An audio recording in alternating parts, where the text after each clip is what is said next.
আমাদের সংস্কৃতি, আমাদের সংস্কার সর্বদা থাকবে আমাদের সাথে। ভারতের মহান গ্রন্থ আর কাব্যের সম্পূর্ণ সংকলন। সাবস্ক্রাইব করুন তিলক। ইন্দ্রের পূজা? হ্যাঁ, এই ইন্দ্র আমাদের কি করেন বাবা, যার জন্য ওর পূজা করতে হয়? আমাদের কর্মের অনুসারেই জীবকে সুখ, ভোগ, জন্ম মরণ, স্বর্গ অথবা নরক প্রাপ্তি হয়ে থাকে। কোনো ইন্দ্র, কোনো দেবতা আমাদের কর্মফলকে বদলাতে পারে না। তাই এই জন্যে ভয় পাওয়া মিথ্যা। আপনি এই বিষয়ে মত দিন। হ্যাঁ নন্দকুমার, আমি তোমার সাথে একমত। আমি তোমার এই কথাতেও একমত যে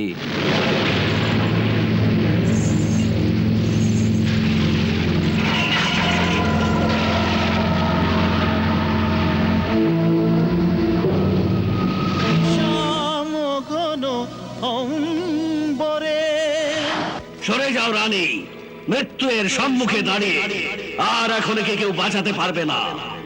বাস্তবে মৃত্যু এখন তোমার সম্মুখে দাঁড়িয়ে আছে, আর আমি তোমায় এখনো বাঁচাতে পারি। মূর্খ সর্প, তোমার পত্নী হৃদয়ে যে মমতার পবিত্র স্রোত আমি দেখেছি, সেই এখনো পর্যন্ত তোমার প্রাণকে রক্ষা করছে।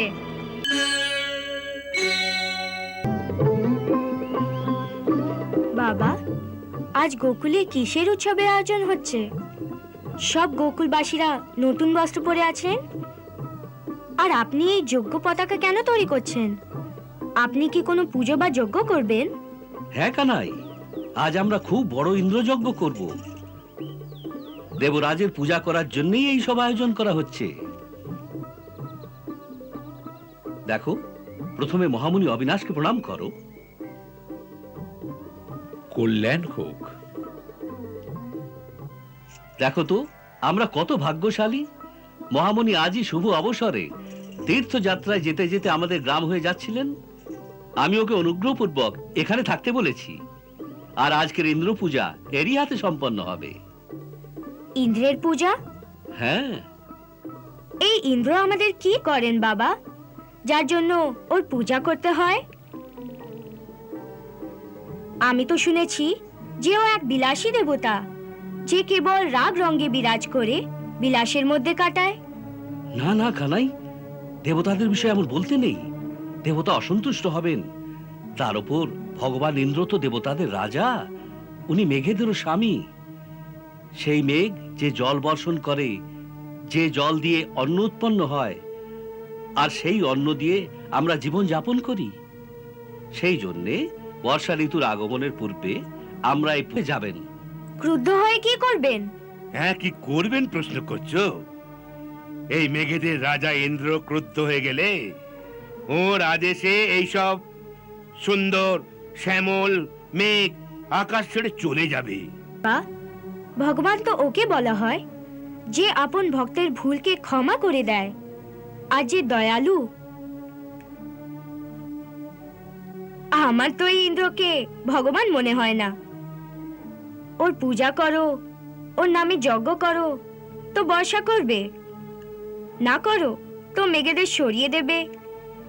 এ তো কোনো ব্যবসাদারের লক্ষণ, ভগবানের নয়। আমার মতে পূজাই করতে চাও তো সত্যিকারের ভগবানের করো, যা দৃষ্টিতে পাপী বা মহাত্মা সবাই সমান হয়। ওর করুণার মেঘ সবার উপর সমান বর্ষিত হয়। কিন্তু যদি ভগবান ইন্দ্র ক্রুদ্ধ হয়ে যান, তোর বজ্রের এক প্রহারে আমাদের সবার মৃত্যু হতে পারে। গুরুদেব একবার বলেছিলেন যে তোমার আমার কর্মের অনুসারেই সব প্রাণীর মৃত্যুর সময় নির্দিষ্ট হয়। তাই কোনো ইন্দ্রেরই এমন শক্তি নেই যে ওই নির্দিষ্ট সময়ের পূর্বে কোনো প্রাণীকে মারতে পারে বাবা। আমাদের কর্মের অনুসারেই জীবকে সুখ, ভোগ, জন্ম মরণ, স্বর্গ অথবা নরক প্রাপ্তি হয়ে থাকে।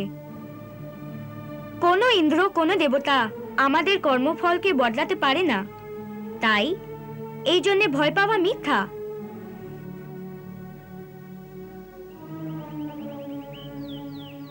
আপনি মুনিরাজকে প্রশ্ন করুন। বলুন প্রভু, আপনি এই বিষয়ে মত দিন। হ্যাঁ নন্দকুমার, আমি তোমার সাথে একমত। আমি তোমার এই কথাতেও একমত যে সব প্রাণীর তার পরম ব্রহ্ম পরমেশ্বরের স্মরণে যাওয়া উচিত। কিন্তু তুমি একটা কথা ভুলে গেছো, যে পরম ব্রহ্ম সচ্চিদানন্দ পরমেশ্বরের ছাড়াও সব প্রাণী, সব কুল আর সব সমাজের এক নিজের ইষ্ট দেবতা থাকেন। সংসারের উন্নতি আর ভৌতিক কার্যের সিদ্ধির জন্যে আমার তোমার ইষ্ট দেবতার পূজার অনুমতি শাস্ত্রও দিয়েছে। আপনি ঠিক বলেছেন মুনিরাজ, কিন্তু ইষ্ট দেবতা কে হন এই প্রশ্নের উত্তর দিন। ইষ্ট দেবতার বিষয়ে শাস্ত্রের এই মত যে যার দ্বারা মানুষের সাংসারিক কার্য সিদ্ধ হয় আর যার জীবিকা সহজেই চলে, সেই ওর ইষ্ট দেবতা হয়ে থাকে। তবে আমাদের গলাদের জীবিকা চালানোর কাজ তো কেবল গাই করেন, সেই জন্য আমাদের ইষ্ট দেবতা তো গোমাতাই হওয়া উচিত। আপনার পুত্র অবশ্যই পূর্বজন্মের সিদ্ধ পুরুষ, নয়তো এই ছোট্ট বয়সে শাস্ত্র জ্ঞান হওয়া সম্ভব নয়। প্রণাম করা উচিত, আপনার নয়। নন্দরায়, এখন আর চিন্তা করার দরকার নেই। গিরিরাজ গোবর্ধনের চরণে এক সুন্দর পূজা স্থল করান। শান্তি দেবা।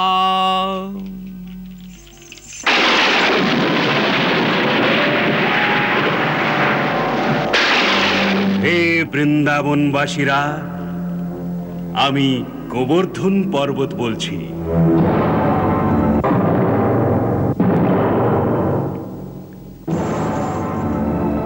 ভয় পেও না,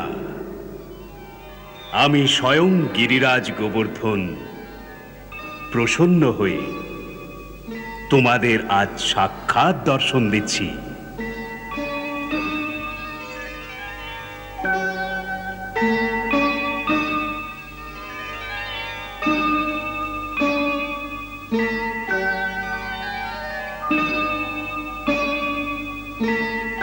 আরে ললিতা, দেখ কি আশ্চর্য ব্যাপার। কি আশ্চর্য ব্যাপার? একটু ভালো করে দেখ, ওই গোবর্ধন দেবতার মুখ আমাদের কানের মতো লাগছে না?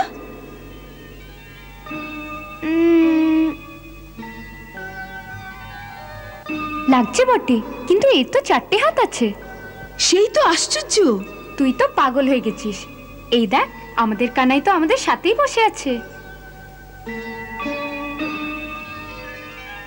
মাতা যশোদা, মাতা রোহিণী, হে গোপিনীগণ, যখন আমি সাক্ষাৎ স্বয়ংই এখানে এসেছি, তখন এই নৈবেদ্য আর অগ্নির দ্বারা আমাকে সমর্পণ করার কোনো আবশ্যকতা নেই। আমি নিজের হাতেই ভোগ গ্রহণ করছি।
হে মুনিরাজ, গিরিরাজ গোবর্ধনের সর্বপ্রথম পূজা করার সৌভাগ্য আপনার প্রাপ্ত হল।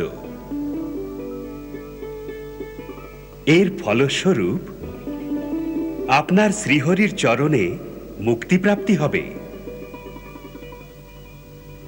হে ব্রজবাসীগণ, আজ তোমাদের এই জন্ম সফল হল।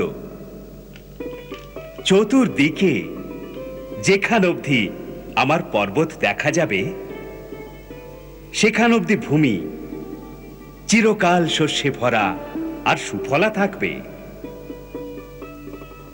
আমার সম্পদ সবার জন্যে। এই আমাদের পর্বতদের আদর্শ, আর এই আমাদের সন্দেশও।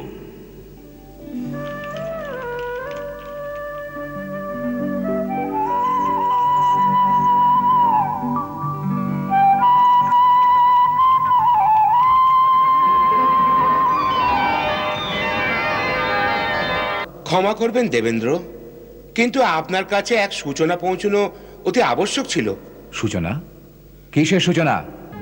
এই বছর গোকুলবাসীরা তাদের যজ্ঞে আপনারা দেবতাদের ভাগ দেয়নি। না, এমনি কুবুদ্ধি ওদের কে দিয়েছে? আগে নন্দঘোষের পুত্র কৃষ্ণ, ওরই কথায় ওরা আপনার পূজা ত্যাগ করে গাই আর গোবর্ধন পর্বতের পূজা শুরু করেছে। কৃষ্ণ? আগে হ্যাঁ, এখন তো সামান্য বালক। এই জন্যে ওদের ভয়ানক দণ্ড ভোগ করতে হবে। তুমি প্রলয়কারী মেঘেদের নায়ক সাবর্তক মেঘকে এক্ষুনি আমার সামনে উপস্থিত করো। যথা আজ্ঞা। দেবরাজ ইন্দ্রকে সেবকের প্রণাম। সাবর্তক, বৃন্দাবনের আহির গয়লারা দেব দেবেশ্বর ইন্দ্রের অবহেলা করেছে। ওদের সবাইকে এমন শিক্ষা দাও যে মর্তলোকে আবার কেউ কখনো এমন ধৃষ্টতা করতে সাহস না করে। তোমার মেঘেরা যেন প্রলয়ের সময় ভয়ঙ্কর বর্ষা তুফানের দ্বারা সারা পৃথিবী আর জীবেদের নাশ করে দেয়। আজ প্রলয়ের সেই মেঘেদের নিয়ে তুমি সারা গোকুলে সর্বনাশ করে দাও। যাও। যথাজ্ঞা মহারাজ। এতে একটি বিষয় তো সিদ্ধ হয়েছে নন্দরায়, যে আমাদের কৃষ্ণের কাছে কোনো দিব্য দৃষ্টি অবশ্যই আছে। গোবর্ধন পর্বতে এক মহান দেবতার বাস আছে, এই কথা আজ অব্দি কেউ বলেনি। অন্যদের কথা ছাড়ুন, স্বয়ং গুরুদেব এ বিষয়ে বলেননি, কিন্তু কৃষ্ণ যেন ওকে প্রত্যক্ষ দেখেছেও। নিজে তো দেখেছে, কিন্তু সবচেয়ে বড় কথা এই যে নন্দরায়, যে ও আমাদের সবাইকেও দর্শন করিয়েছে।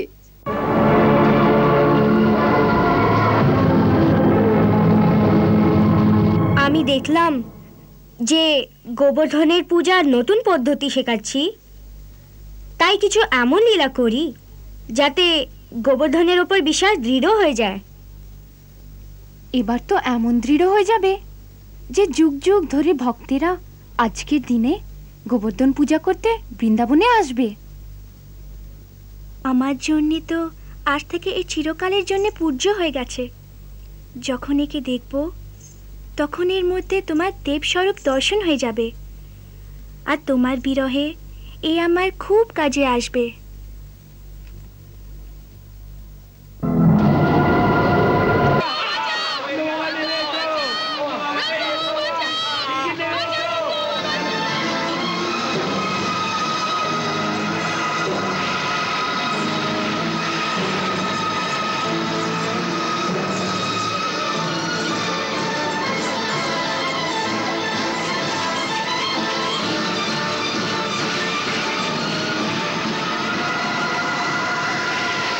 সহযোগিতা দিন।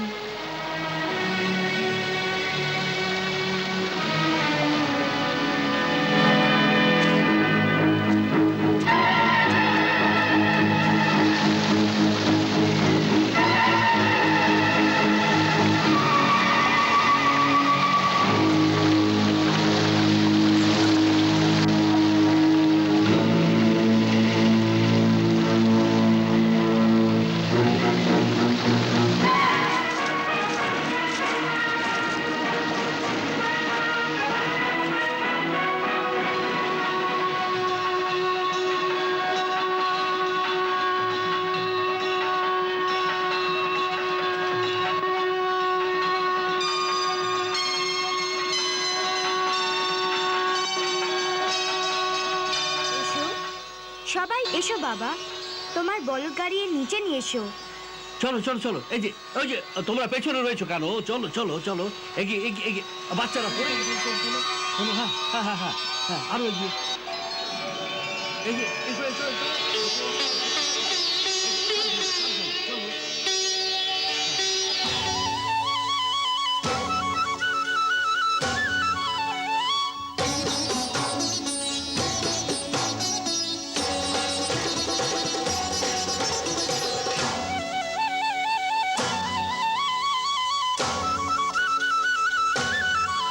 ক্রোধে উন্মাদ অভিমান বেড়ে যায়।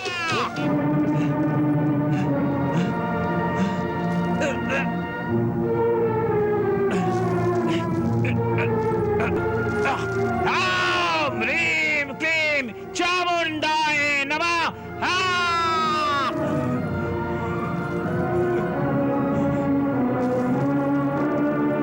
স্বামী, স্বামী, স্বামী, জাগুন। স্বামী,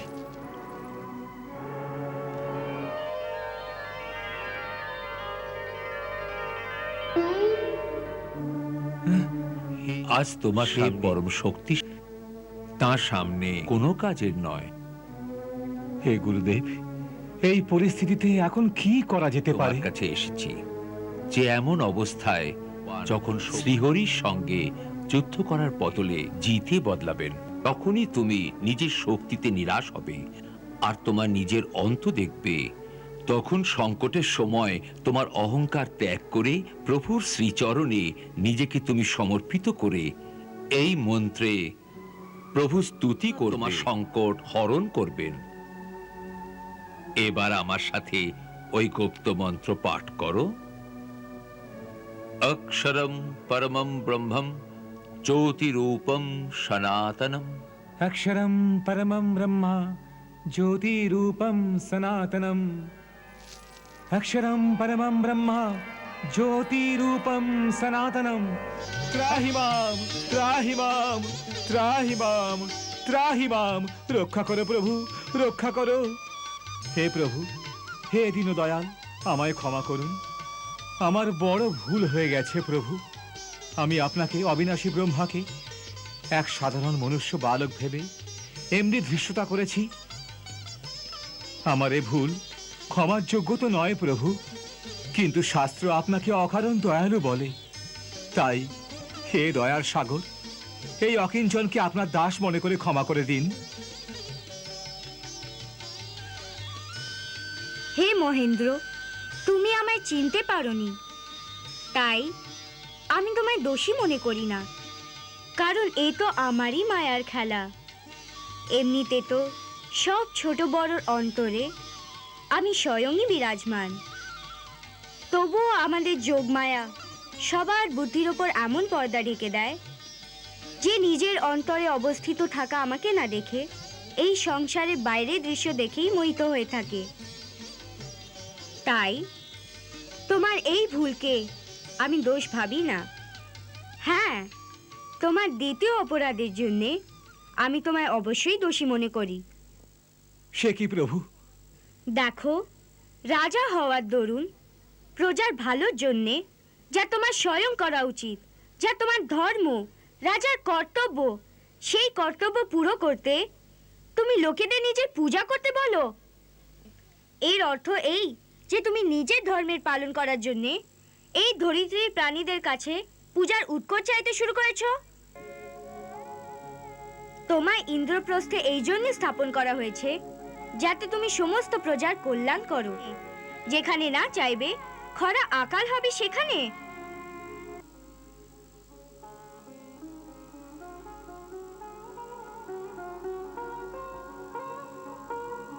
হে দীনদয়াল, হে শরণাগত বৎসল, এর ওপর দয়া করুন। একে এক অজ্ঞানী বালক মনে করি ক্ষমা করে দিন। সুরভি মাতা,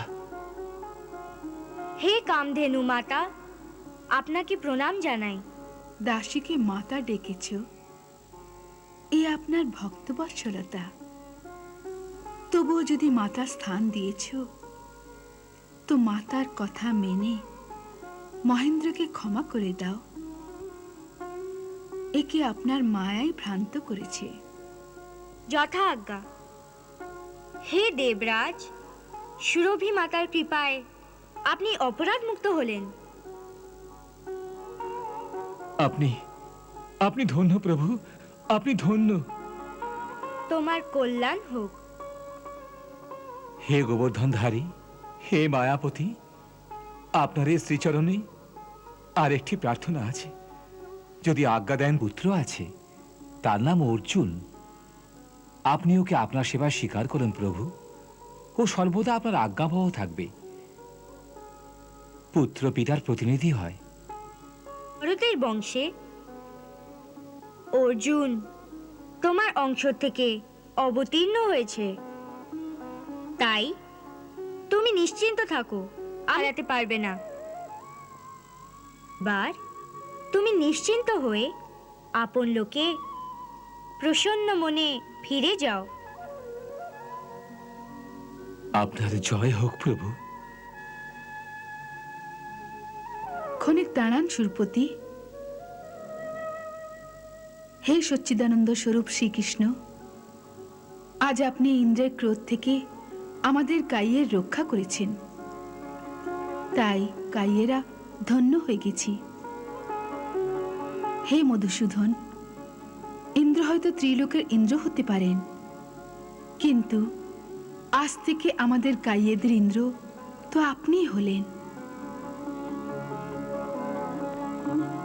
তাই ব্রহ্মা আদেশ করেছেন যে আমরা আপনাকে গাইয়েদের ইন্দ্রপদে অভিষিক্ত করি।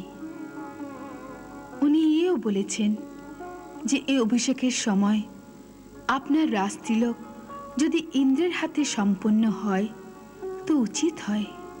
হে মাতা, হে পরম সৌভাগ্য আমার। হে ঐরাবত, তোমার সুরে করে আকাশ গঙ্গার জল নিয়ে এসো, যা দিয়ে প্রভুর অভিষেক করা হবে।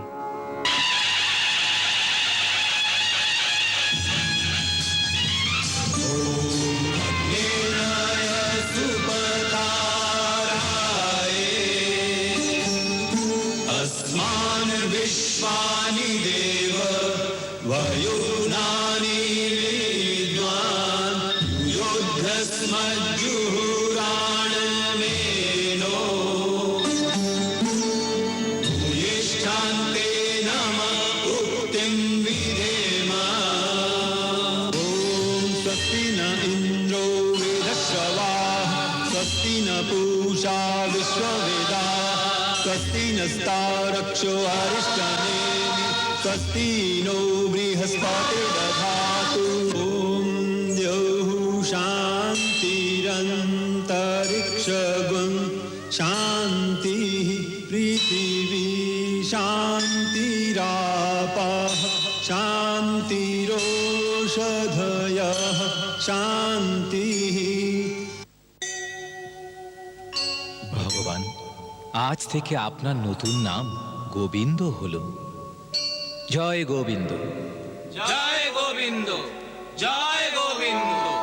জয় গোবিন্দ, জয় গোবিন্দ।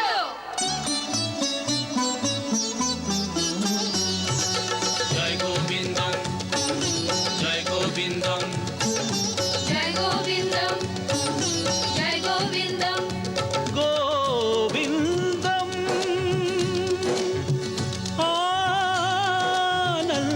আনন্দকন্দম পরমানন্দম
না। দেখো কানাই, আমায় কেউ গোলা দিচ্ছে না। আমি দেব, কিন্তু ওকে রুখবে তো? হ্যাঁ, নিশ্চয়। আমি বললাম মনসুকাকে দিও না, ও রুখতে পারবে না। কিন্তু ওখান থেকে গোলা আনবে কে? পাঠাও মনসুকাকে। না না, মনসুকা কেন? ও বেচারা ডুবে যাবে যে। তাহলে তুই নিয়ে আয়। হ্যাঁ হ্যাঁ, তুই নিয়ে আয়, তুই নিয়ে আয়। হ্যাঁ হ্যাঁ, তুই নিয়ে আয়। আচ্ছা বেশ, আমি নিয়ে আসবো।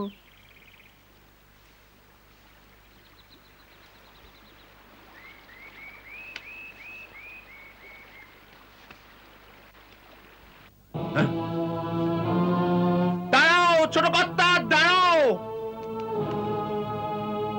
দাঁড়াও দাঁড়াও দাঁড়াও ছোট কর্তা, দাঁড়াও দাঁড়াও ছোট কর্তা, দাঁড়াও। কানাই কানাই, ভগবানের তোগাই এই গাছ থেকে নেমে এসো, নিচে নেমে এসো, নয়তো নয়তো নদীতে পড়ে যাবে। নদীতেই তো ঝাঁপ দিতে যাচ্ছি কাকা। হ্যাঁ? কি কি বললে? নদীতে ঝাঁপাবে? হুম। হ্যাঁ, আত্মহত্যা করবে ভেবেছো? হ্যাঁ, না না, আমাদের গোলা ওখানে আছে তো, সেটা আনতে যাচ্ছি আমি। না না কানাই, তুমি কিচ্ছু জানো না, তুমি কিচ্ছু জানো না। এ কালিও দেখো, কালিও দেখো, এর মধ্যে মহাভয়ঙ্কর সাপেদের রাজা কালিও নাগ থাকেন। চলে এসো কানাই, আমাদের গোলা নেবে এসো, নেবে এসো কানাই, নেবে এসো।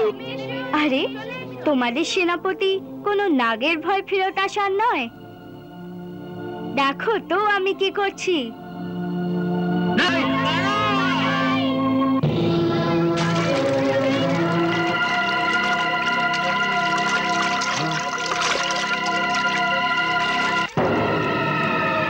নন্দ বাবা!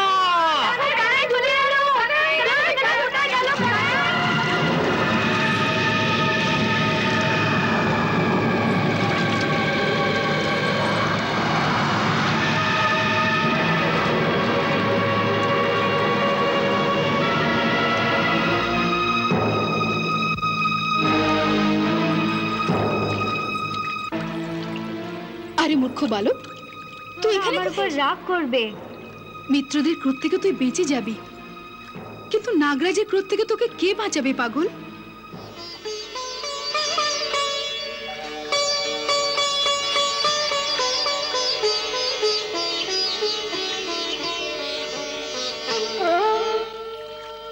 আমায় তুই মা ডেকেছিস পাগল?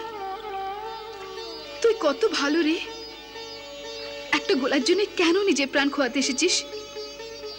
দেখ, এই সাপেদের রাজা কালিওর রাজ্য, এখানে আসার পর কোনো প্রাণী জীবিত ফেরে না। তোর ভাগ্য ভালো যে নাগরাজ শুয়ে আছেন। তুই এখনই এখান থেকে পালিয়ে যা।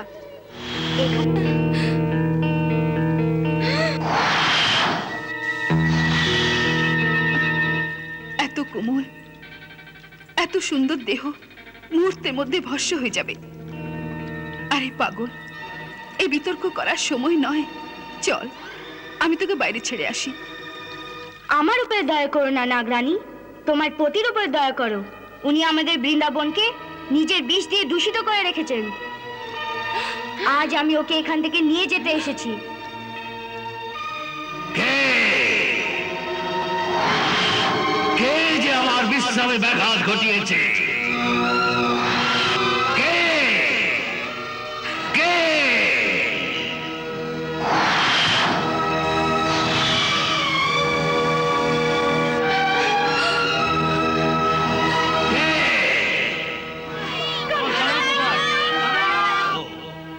আরে তো সঙ্গী কালগ্রাস হবার জন্য এসেছে। কে তুমি? কৃষ্ণ। কৃষ্ণ? কে কৃষ্ণ? সেই কৃষ্ণ যে কালেরও কাল, সেই কৃষ্ণ যে তোমার ন্যায় দুষ্টের বিনাশ করার জন্য ধরিত্রীর ওপর অবতীর্ণ হয়েছে। আমার পরিচয় জানো সর্পরাজ। এর পূর্বে তোমারই দুষ্কর্মের অগ্নি তোমাকেই ভস্ম করে দেয়। আমি তোমাকে এক সুযোগ দিচ্ছি। তোমার নিজের অহংকার ত্যাগ করে সত্য হৃদয় নিয়ে আমার শরণে এসে যাও। আমি তোমার সমস্ত পাপ থেকে মুক্ত করে ক্ষমা করে দিচ্ছি। আমাকে দয়া ভিক্ষা করতে বলছো, যখন এই সময় তোমার প্রাণ আমার দয়ার উপরে নির্ভর করছে? অবোধ বালক, যখন কোনো প্রাণীর মাথার উপরে কাল ভর করে তখন তার বুদ্ধি ভ্রষ্ট হয়ে যায়। দেখো মৃত্যু কি করে আসে। না স্বামী, ক্ষমা ক্ষমা করে দিন, খুবই নির্বোধ বালকে। সরে যাও রানী, মৃত্যু এর সম্মুখে দাঁড়িয়ে আর এখন একে কেউ বাঁচাতে পারবে না। বাস্তবে মৃত্যু এখন তোমার সম্মুখে দাঁড়িয়ে আছে, আর আমি তোমায় এখনো বাঁচাতে পারি। হ্যাঁ? মূর্খ সর্প, তোমার পত্নী সত্য সত্যই পতিব্রতা। তার হৃদয়ে যে মমতার পবিত্র স্রোত আমি দেখেছি, সেই এখনো পর্যন্ত তোমার প্রাণকে রক্ষা করছে। সেই কারণেই আমি ওকে মাও বলেছি, আর ওকে দেখে আমার দয়ার সাগর তরঙ্গিত হয়ে উঠেছে। তারপর যমুনাও আমার প্রিয়। আমি ওর পবিত্র জলের আঁচলে তোমার ন্যায় দুষ্টের অপবিত্র রক্তের দাগ লাগাতে চাই না। তুমি এই সুযোগের সৎ ব্যবহার করে স্বচ্ছ হৃদয় আমার শরণে চলে এসো। আমার করুণার দ্বার সর্বদা খোলা থাকে। যথেষ্ট হয়েছে, এখন তোর অন্তিম সময় এসে গেছে।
ওঠো কালিও, ওঠো ওঠো, যুদ্ধ করো।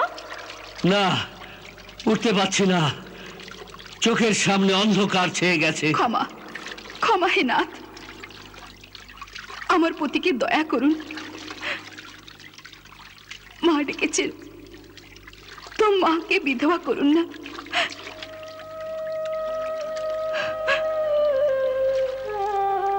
স্বামী, প্রভু শরণে যান। ঋষি মুনি দেবতা কত জন্মের তপস্যার পরেও যে চরণের দর্শন করতে পান না, সেই চরণ আপনার মাথার উপরে আছে, ওকে প্রণাম করুন। ত্রাহিমাম ত্রাহিমাম। হে দেবতা, আমি তোমার শরণে এসেছি, আমাকে রক্ষা করো, রক্ষা করো, রক্ষা করো।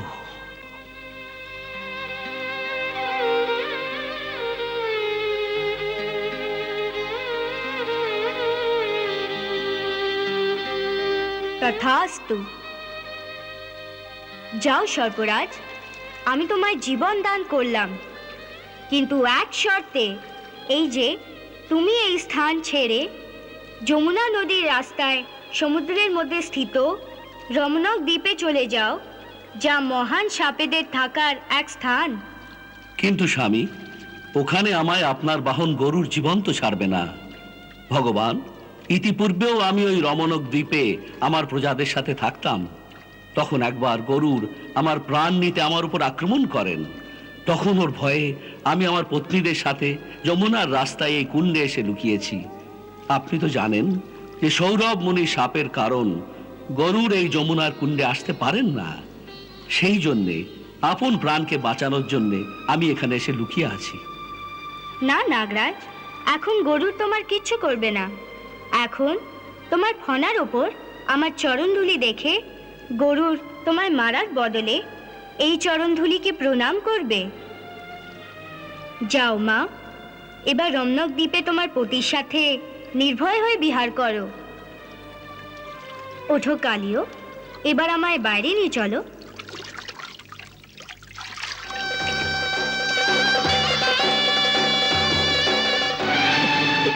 নন্দ বাবা, তুমি চিন্তা করো না, কানুর কিছু হবে না। ও কোনো সাধারণ মানব নয়, ও দেবলোক থেকে এসেছে।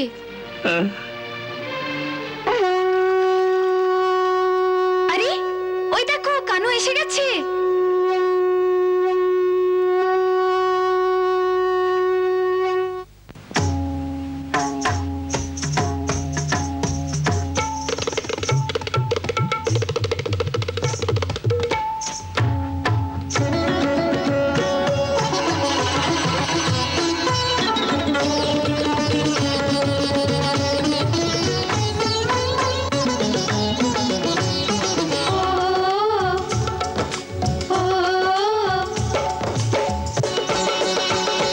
দেখো কালি ওরি ফনার ওপর নাচে ওই কানাই রে, কালি ওরি ফনার ওপর নাচে ওই কানাই। ওই নাচে রে কানাই, জগত নাচে গায়ে। জগত নাচে গায়ে, সৃষ্টিকে ও রচে যায়। দেখো কালি ওরি ফনার ওপর নাচে ওই কানাই। তাতিয়া তাতিয়া তাতিয়া তাতিয়া।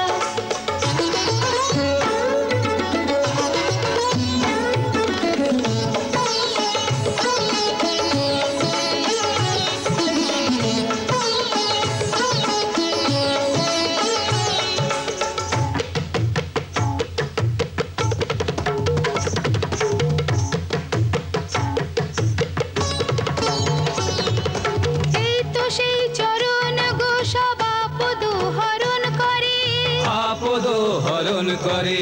এই ত্রিলোক মাতৃ দেহ গঙ্গা অবতরণ করে। গঙ্গা অবতরণ করে। অনাদি থেকে তোমারে ত্রিলোক তোমায় স্মরণ করে।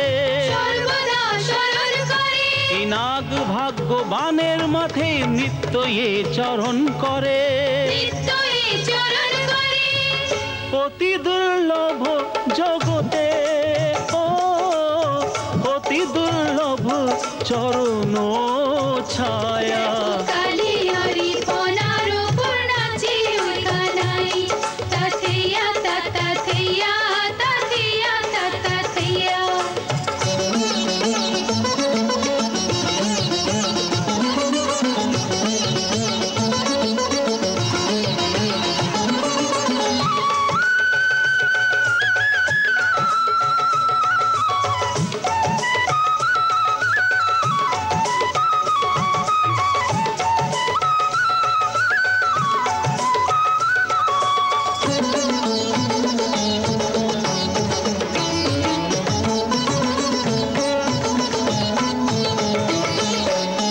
ভক্তিরই ওঠে হিলোল রে, সরি সরি সরি মসারে নিসা পানিসা। ত্রিভুবনে আনন্দ ভারী। মোহনে রঙে রঙে নাচে যে সৃষ্টি তারি। মোহনে রঙে রঙে নাচে যে সৃষ্টি তারি। থিরক থিরক করে নটবর নাচে,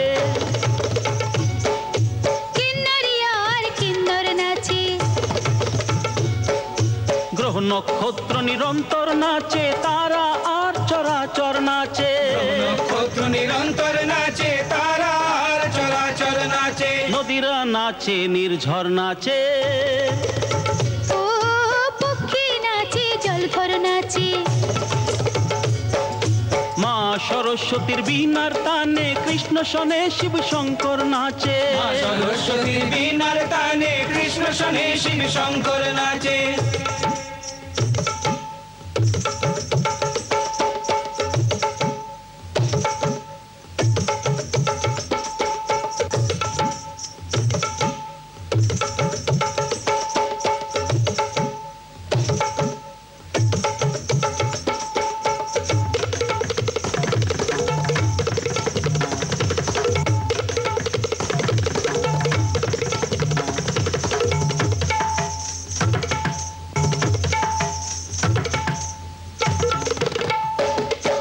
মা সরস্বতীর বীণার তানে কৃষ্ণ শোনে, শিব শঙ্কর নাচে।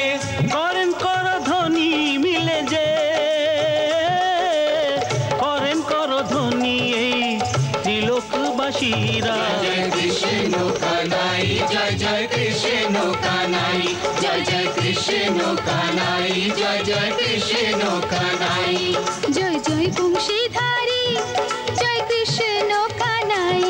জয় নন্দ তোরি পিতা, যশোদা তোরি মাতা, জয় জয় বলো রামের ভ্রাতা, জয় জয় কৃষ্ণ কানাই। জয় জয় কৃষ্ণ কৃষ্ণ কানাই, জয় জয় কৃষ্ণ কানাই, জয় জয় কৃষ্ণ কানাই, জয় জয় কৃষ্ণ কানাই, জয় জয় কৃষ্ণ কানাই, জয় জয় কৃষ্ণ কানাই, জয় জয়